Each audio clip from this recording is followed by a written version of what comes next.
नाहन में आज बीजेपी का पन्ना प्रमुख सम्मेलन का आयोजन किया गया। इस सम्मेलन में सिरमौर की नितिन व राजस्थान की डिप्टी सीएम दिया कुमारी ने शिरकत की। नाहन के सतीवाला में बीजेपी के प्रदेश अध्यक्ष डॉक्टर राजीव बिंदल के अलावा शिमला लोकसभा सीट से बीजेपी प्रत्याशी सुरेश कश्यप भी पन्ना प्रमुख सम्मेलन के दौरान उपस्थित रहे। तीसरे चरण का चुनाव हो रहा है। 7वें चरण का चुनाव 1 जून को अंतिम। ये चुनाव देश का चुनाव है। ये चुनाव राष्ट्र को आगे ले जाने का चुनाव है। हमारे राष्ट्र को आत्मनिर्भर बनाने का चुनाव है। हमारे युवाओं के भविष्य का चुनाव है। हमारी महिलाओं को एक सुरक्षित देश देने का चुनाव है। जो महिलाओं को दिया है मोदी जी ने, मैं तो कहूँगी इतना कुछ हमको दिया, इतना कुछ हमको दिया। चाहे हम उज्ज्वला योजना की बात करें, चाहे हम बात करें घर घर जल पहुँचाने की, चाहे हम बात करें आवास योजना की, और सबसे बड़ा जो वरदान हमको दिया है 33% आरक्षण दिया है।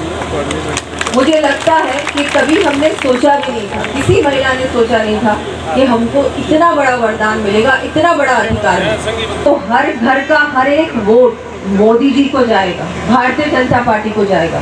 दिया कुमारी ने सुरेश कश्यप के पक्ष में प्रचार किया और बीजेपी की नीतियों को सराहा भी। साथ ही प्रदेश सरकार को विकास के मुद्दों पर भी घेरा। और प्रयास रहेगा कि जो सांसद आप जीत के जाएंगे, तो यहाँ भी जिस तरह से राजस्थान में पर्यटक इतने आते हैं, वैसे ही हिमाचल में भी आए और फॉरेन टूरिस्ट भी आए। इंडियन टूरिस्ट तो आता ही है, फॉरेन टूरिस्ट भी आए, हर प्रकार का टूरिस्ट आए, ताकि ये इससे भी बहुत स्वरोजगार भी मिलता है, रोजगार भी मिलता है। कांग्रेस दावा कर रही है 4 सीटों पर जीत का। हिमाचल में कांग्रेस की सरकार है, क्या लगता है यहाँ अभी बातचीत है यहाँ की सरकार की गारंटी से? उनकी गारंटी को कोई नहीं मानता। उनके पास नेता ही नहीं, उनके पास नीति ही नहीं, ना उनकी नीयत कुछ काम करने की। यहाँ पर भी अभी मुझे जानकारी मिली कि ज़्यादातर सारी ही जो काम पहले शुरू हुए थे, चाहे सड़क का काम है, पीएचसी, सीएचसी, स्कूल्स, सब कुछ बंद पड़े हैं। तो ये जो हालत उन्होंने कर दी है सिर्फ 2 साल में, तो इनसे तो किसी को कोई उम्मीद ही नहीं। और हमारे सारे ही कार्यकर्ता बहुत उत्साहित हैं, जोश है सभी, जनता में भी बहुत उत्साह है। सभी लोग चाहते हैं कि हमारे माननीय प्रधानमंत्री नरेंद्र मोदी जी तीसरी बार देश के प्रधानमंत्री बने। क्या आप और जगह भी गए राजस्थान में?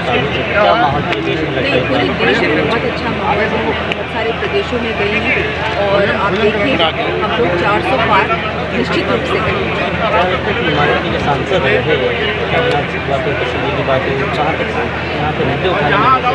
बहुत मजबूती से मुद्दे उठाए हैं। मैं भी इनके साथ सांसद थी और बहुत पूरी जो भी यहाँ की समस्याएं थी वो सारी ही बातें उन्होंने हमेशा ही संसद में रखी है और बहुत सारा विकास का काम भी हुआ।